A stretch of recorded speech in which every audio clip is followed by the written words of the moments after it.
He never missed a single rainy Tuesday in 11 years. I thought it was a habit. It was a vow.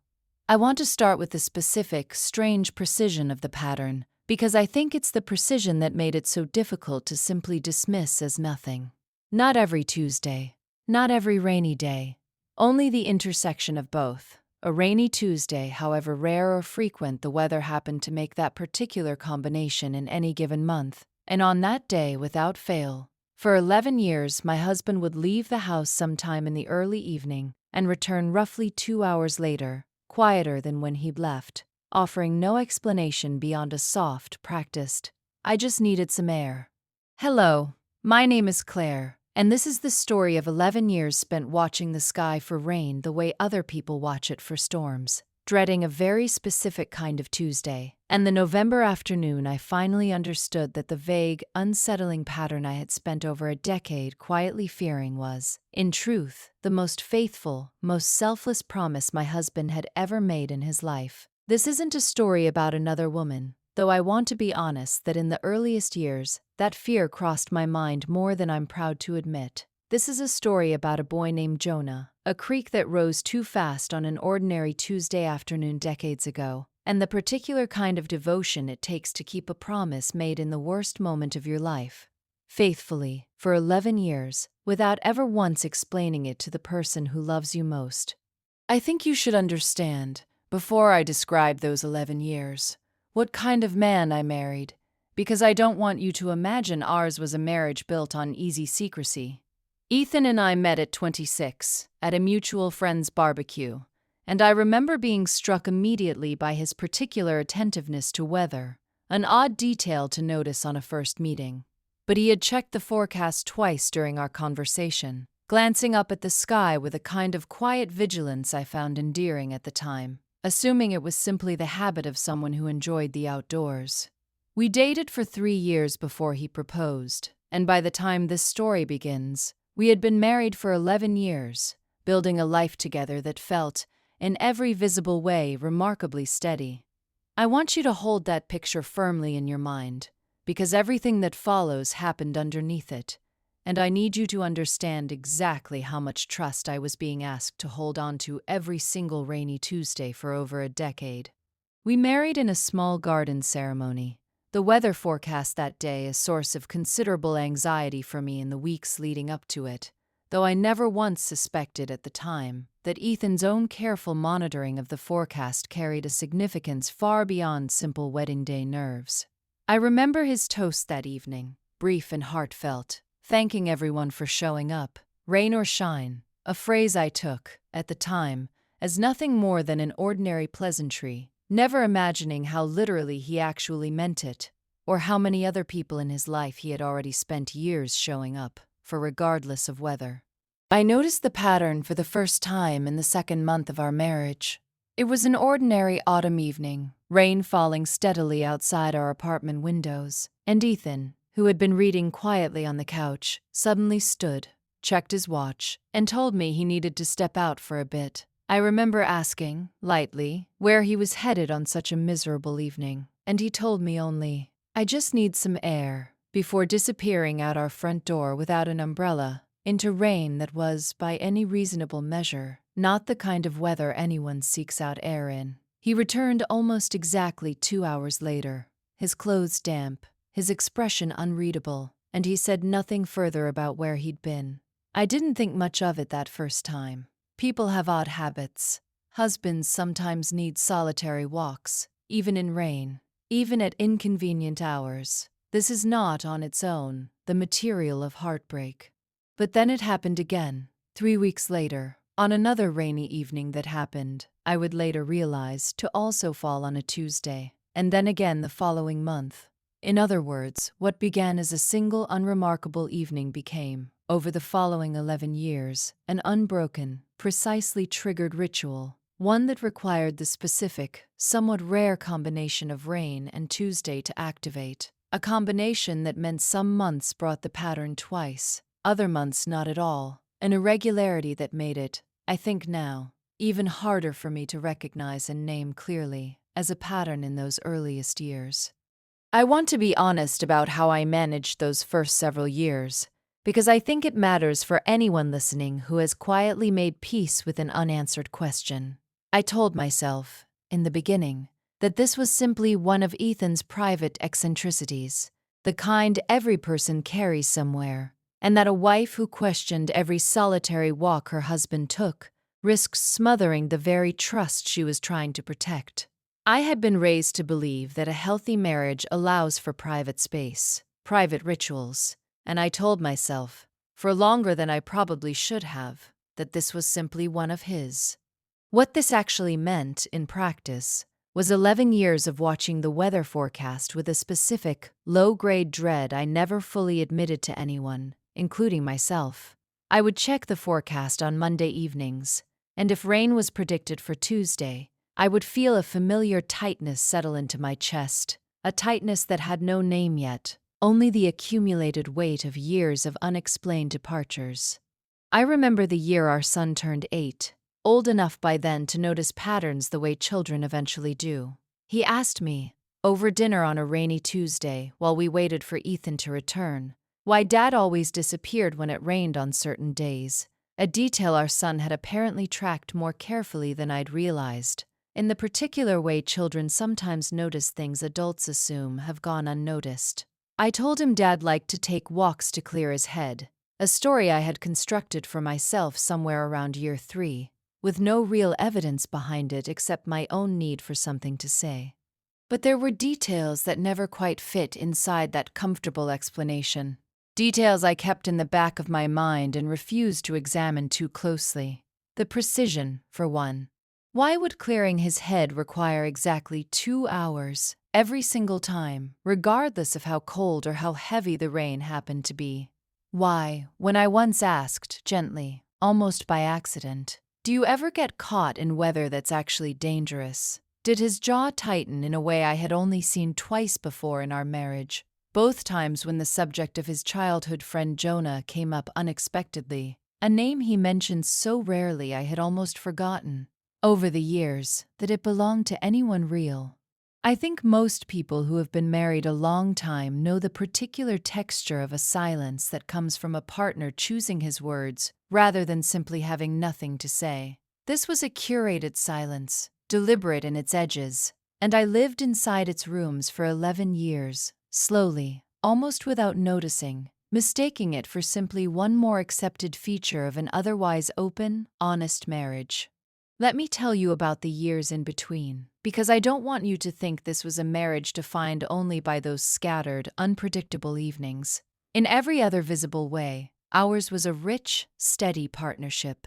Ethan never missed a single one of our son's school events. He remembered small details about my life that I'd mentioned only once in passing, and he brought a consistency to our daily life that made the occasional strange rainy Tuesday feel, for years, like a minor eccentricity rather than a genuine fracture in our trust.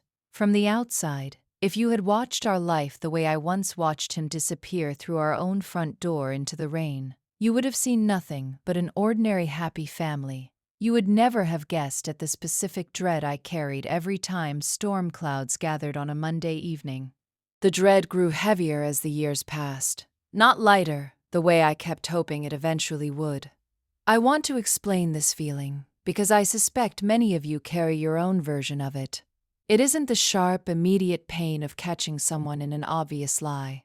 It's a low, cumulative ache, arriving unpredictably with the weather itself, the specific loneliness of watching your husband leave for somewhere you've never once been invited to understand. Standing at your own kitchen window, with a child who has started noticing the pattern too. There were evenings, especially in the middle years of this pattern, when I found myself standing at whatever window happened to face our street, watching his figure disappear into the rain, constructing an entire private mythology out of a single, unpredictable ritual. A woman from his past, I told myself some years. Someone tied to whatever unspoken history existed around his rarely mentioned friend Jonah. A support group he was ashamed to admit attending. Something related to grief or addiction he'd never fully disclosed. In my very worst moments, I imagined something even stranger. Some private compulsion I didn't have the language to name. Born from whatever trauma had clearly shaped him long before I ever met him. I remember calling my sister during the 9th year of this pattern, unable to hold the weight of it entirely alone any longer, describing the strange, weather-dependent ritual, the precision of the 2 hours, the jaw that tightened whenever the name Jonah surfaced. She listened for a long while, and then asked me a question I hadn't yet let myself consider fully. Had I ever actually seen anything that suggested romance, anything at all beyond the pattern itself? I admitted that I hadn't, not once, in 9 years, and she pointed out, gently, that whatever this was, it had a strange, ritualistic quality that felt more like grief than betrayal, though neither of us could yet say what specifically it might be grieving. I want to pause here and say something to anyone listening who recognizes their own version of this ache. If you have spent years quietly absorbing an unexplained, irregular pattern, please understand that this is not evidence of your own excessive suspicion.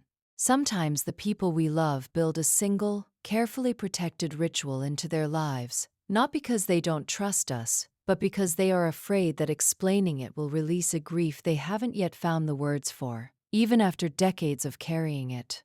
There is a particular rainy Tuesday, about 6 years into this pattern, that I still think about often. Our son had a school event that evening that Ethan nearly missed entirely, arriving with only minutes to spare, his clothes damp despite the fact that he'd supposedly been running an errand in the car. I remember watching him settle into the seat beside me, forcing a smile for our son's sake, and feeling a fresh wave of unease at how thoroughly this unexplained pattern seemed to override even the most important moments of our own family's life.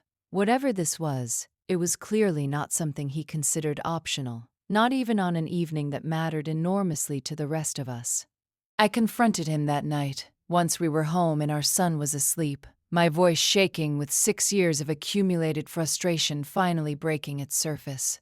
I asked him directly what happened on rainy Tuesdays, why an entire pattern of our marriage had gone unexplained for so long, and whether whatever this was had anything to do with the name I'd occasionally heard him mention, and just as quickly retreat from. Jonah. He sat down heavily on the edge of our bed, his face pale in a way I had rarely seen from him, and he told me, in a voice that cracked halfway through the sentence, that he needed me to trust him just a little longer, that there was someone on the other side of those 2 hours who had already lost more than either of us could imagine, and that he had made a promise, a long time ago, that he wasn't yet ready to fully explain, even to me. I want to be honest about what that request did to me.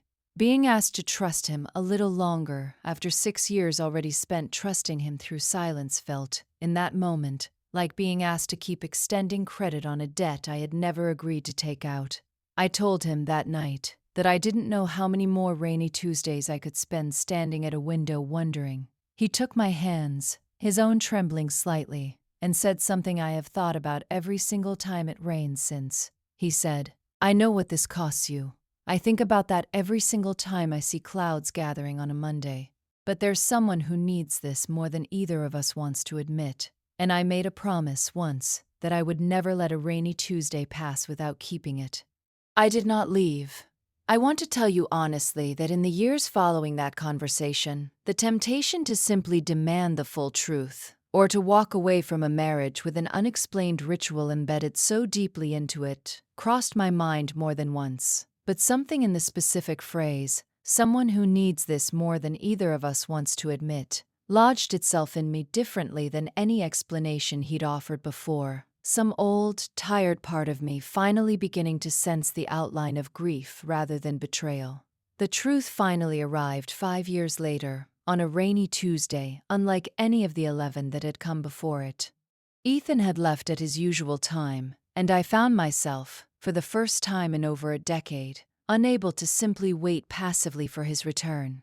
Our son was older by then, occupied with his own evening plans, and I slipped out quietly behind Ethan, following his car at a careful distance through streets slick with rain, my heart pounding with a mixture of fear and a strange, overdue resolve. I want to be honest that I hated the person I felt myself becoming in that decision, a woman trailing her own husband's car through a rainstorm after 11 years of quiet, unspoken trust. He drove to a modest house on the edge of town, a neighborhood I didn't recognize. and I watched him park, sit for a moment with his head bowed as though gathering himself, and then walk to the front door, where an elderly woman greeted him with an embrace so familiar, so clearly practiced over years, that I understood instantly, even from my distant vantage point, that whatever this was, it carried none of the romantic tension I had spent 11 years quietly fearing. I sat in my car in the rain for the better part of the 2 hours, watching shapes move behind lit curtains, unable to make myself go to the door and unable to make myself drive away. When Ethan finally emerged, precisely on schedule, he paused on the porch and embraced the woman once more. And even through the rain-streaked windshield, I could see her wipe tears from her own eyes before he made his way back down the walkway to his car. I did not confront him that night. I drove home ahead of him, and when he arrived, quietly begun to shift. I want to tell you about the weeks that followed, because I think they matter as much as the discovery itself. I found myself, in the days after that rainy Tuesday, finally asking his mother, gently, over coffee, whether she knew anything about a childhood friend named Jonah, a name I had heard only in fragments over the years. She grew quiet, her expression carrying the same careful weight I had noticed on Ethan's face every time the subject came too close to the surface, and she told me only that it was a story Ethan needed to tell me himself, when he was ready, but that whatever he'd been doing on those rainy Tuesdays, she wanted me to know it came from the best part of him. I confronted Ethan that same evening, telling him honestly that I had followed him, that I had spoken with his mother, that 11 years of unexplained silence had finally worn through whatever patience I had left. I watched him absorb the sight of my own quiet desperation with a kind of resigned relief, as though some part of him had been waiting, for years, for this exact moment to finally arrive. He told me everything, that night, at our kitchen table, his voice breaking in places I had never once heard it break before. He told me about Jonah, his closest friend from childhood, inseparable from the age of 6, the kind of friendship that shapes the entire architecture of who a person becomes.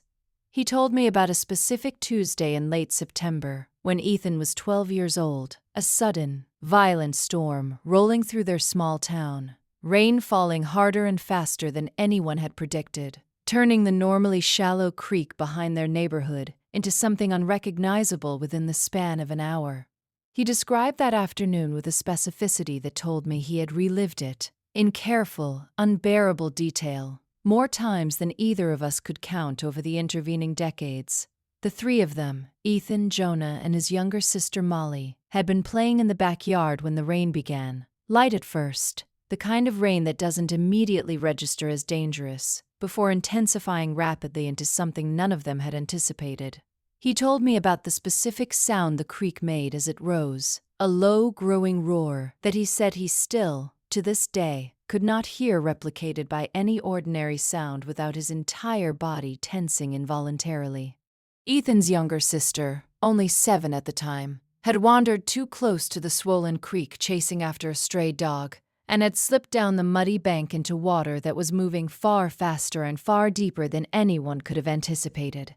Ethan told me he had screamed for help the moment he saw Molly go under, his own body frozen in a way he had spent decades quietly ashamed of, unable to move fast enough, unable to think clearly enough in those first critical seconds. Jonah, playing nearby, had seen her fall and, without a single moment's hesitation, dove in after her, managing to push her toward a low-hanging branch where Ethan, screaming, had finally found the wherewithal to reach out and pull her to safety. Jonah himself, exhausted from the effort, and caught in a current stronger than his 12-year-old body could fight, was swept downstream and drowned before anyone could reach him.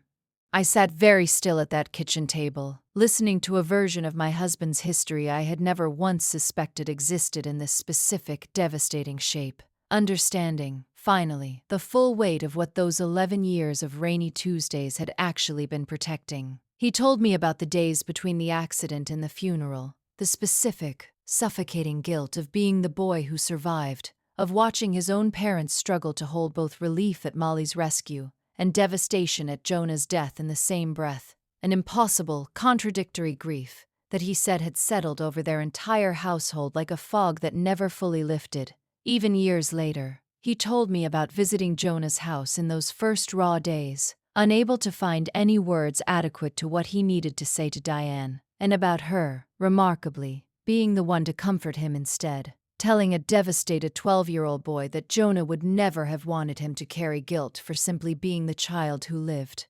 Ethan told me about the funeral, about standing beside Jonah's mother, a woman named Diane, at the graveside, and about the specific, singular promise he had made to himself in that moment, watching her collapse with a grief he understood. Even at 12 years old, he could never fully comprehend.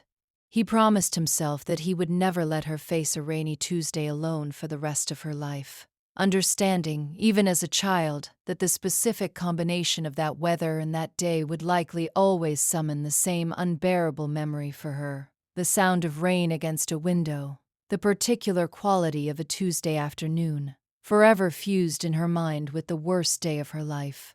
He told me about the years before I entered the picture, the visits beginning tentatively in his teenage years, a nervous, uncertain boy showing up at a grieving mother's door not entirely sure he was welcome, and slowly, over the following decade, growing into something both of them had come to genuinely depend on, a ritual neither one needed to explain to the other because the reason for it lived so completely in both of their bodies already.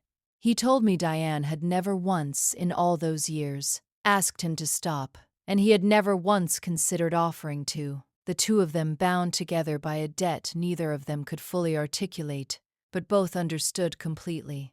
He had kept that promise, quietly, faithfully, for over 3 decades by the time this story reaches me, visiting Diane every single time it rained on a Tuesday, sitting with her for exactly 2 hours, sometimes talking, sometimes simply present in companionable silence while the rain fell outside, never once explaining the full shape of this ritual to anyone outside the small circle who already understood it, including, for 11 years, his own wife.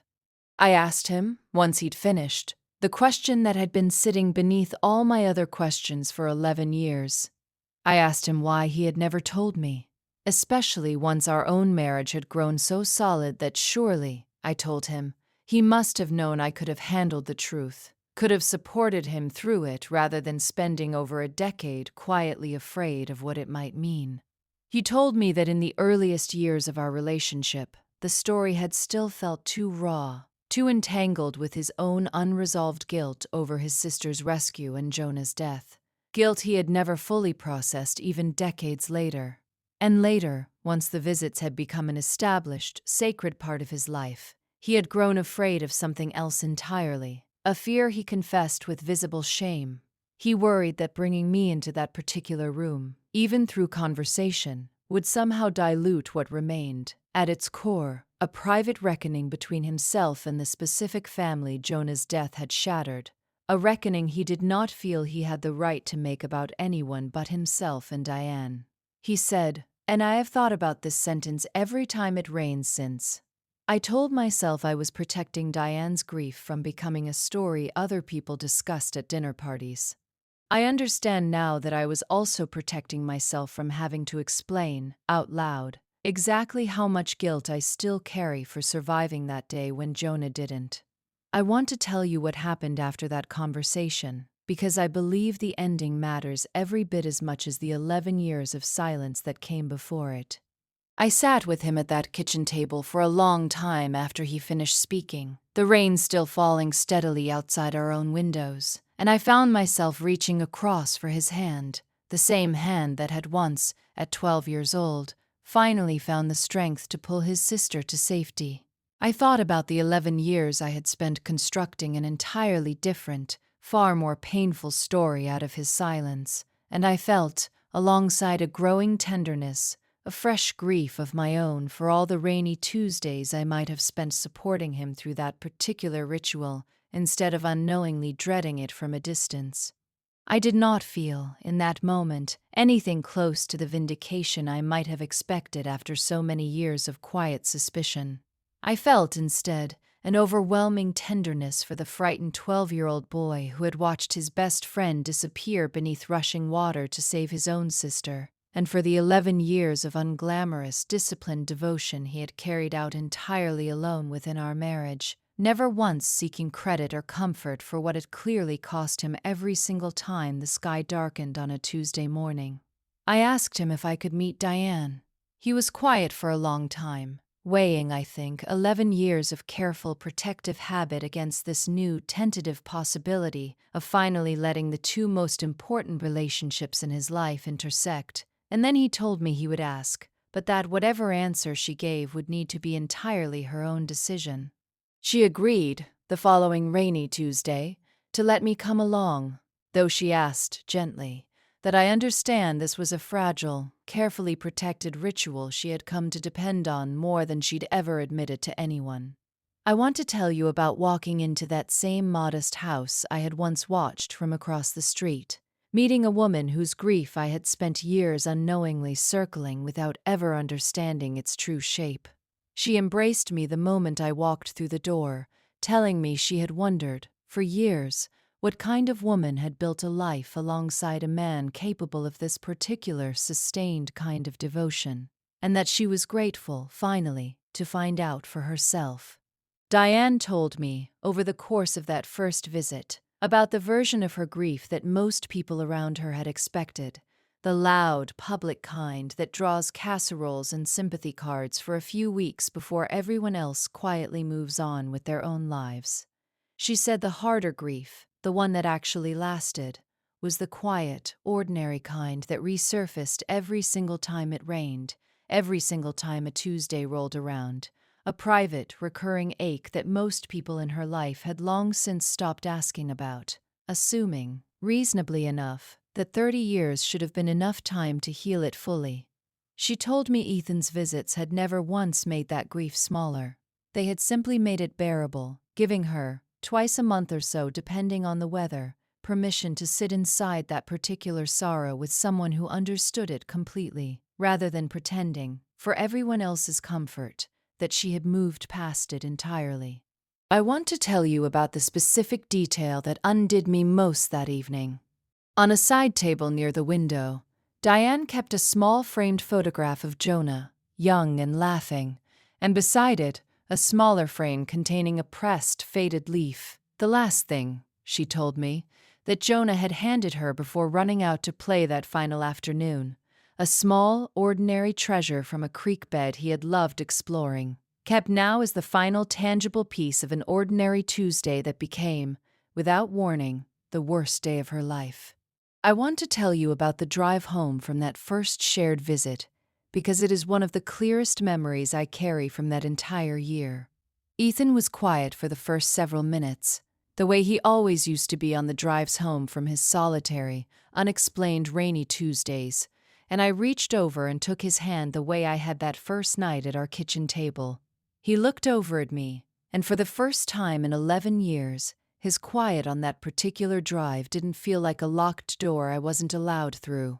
It felt like an ordinary shared exhaustion, the kind two people who trust each other completely are permitted to simply sit inside together, without either of them needing to fill it with an explanation. I think about those 11 years often now. I think about all the dark, unworthy stories I constructed out of a single, precisely triggered ritual, and I want to say clearly, for anyone listening who has ever quietly endured their own version of an unexplained, weather-dependent absence, not every locked pattern is evidence of betrayal. Sometimes it is evidence of a debt so serious and so carefully honored that the person carrying it does not yet trust himself to explain it without breaking entirely. That does not mean my own suspicion, across those 11 years, was foolish or unearned.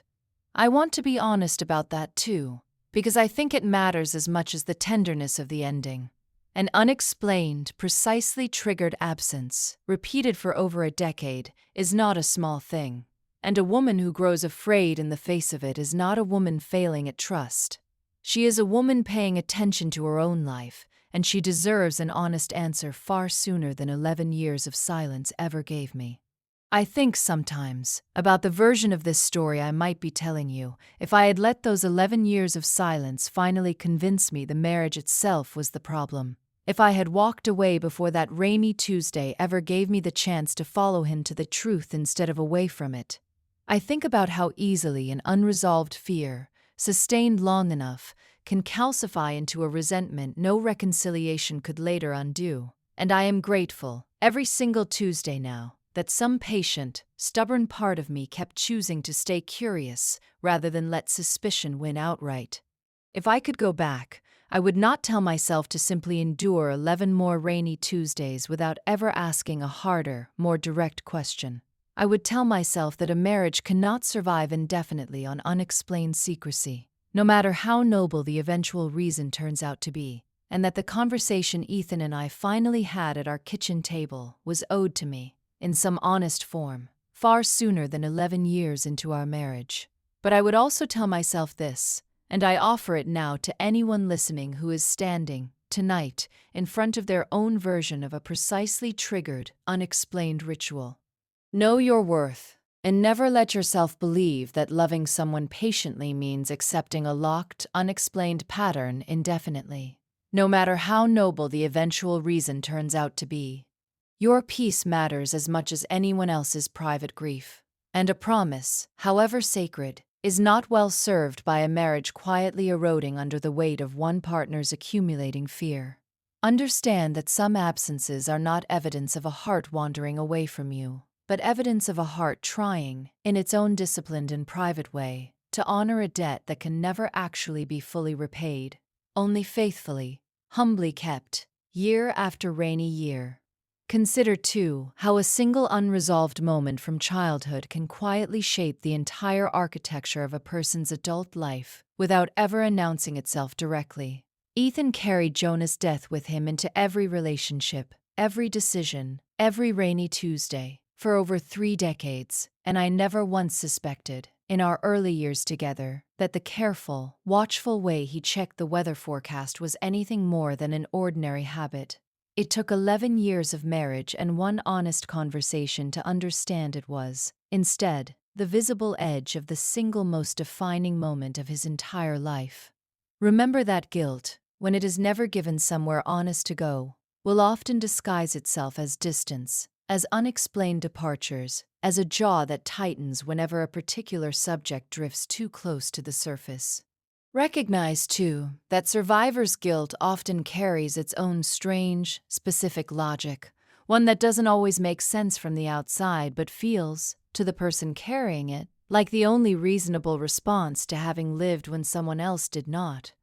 Ethan's 11 years of unexplained rainy Tuesdays were never really about Diane needing him quite as much as he needed to keep showing up for her, a distinction that took me a long time to fully understand, but one that ultimately mattered enormously to how I came to see the entire ritual once I finally understood its true shape.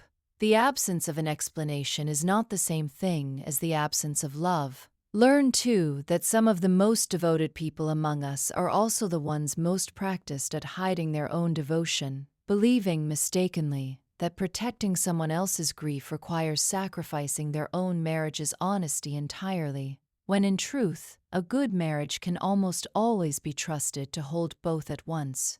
And believe, finally, that the truth waiting behind the pattern you've spent months or years quietly fearing is rarely the monster your sleepless nights have built for you.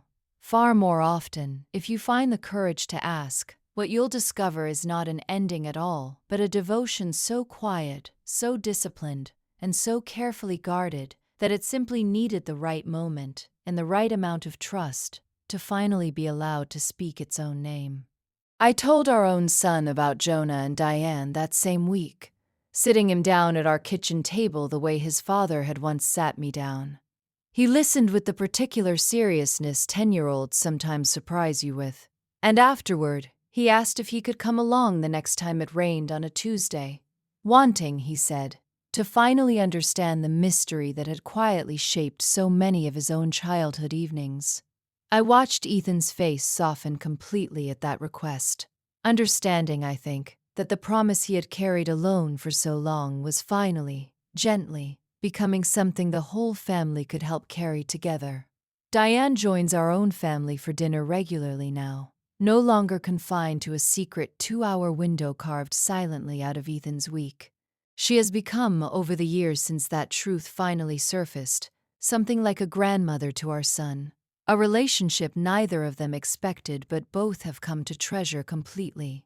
She taught him, last spring, how to identify the different birds that gather along the very creek where Jonah died. A place she still visits occasionally now, no longer only in grief but sometimes simply to sit beside water that has, over the decades, returned to its ordinary gentle self, indistinguishable most days from any other quiet stream. I think, often, about the 11 years I spent afraid of the rain, watching the sky on Monday evenings with a dread I never fully understood. And I am endlessly grateful that the truth waiting behind that particular weather was never the ending I once feared, but the quiet, ongoing beginning of a family bound together, not by blood, but by the specific, extraordinary discipline of one man refusing, rainy Tuesday after rainy Tuesday, to let his oldest, deepest promise go unkept. If this story brought some value to your life, please consider clicking like. It is the only way we know this content was truly meaningful to you.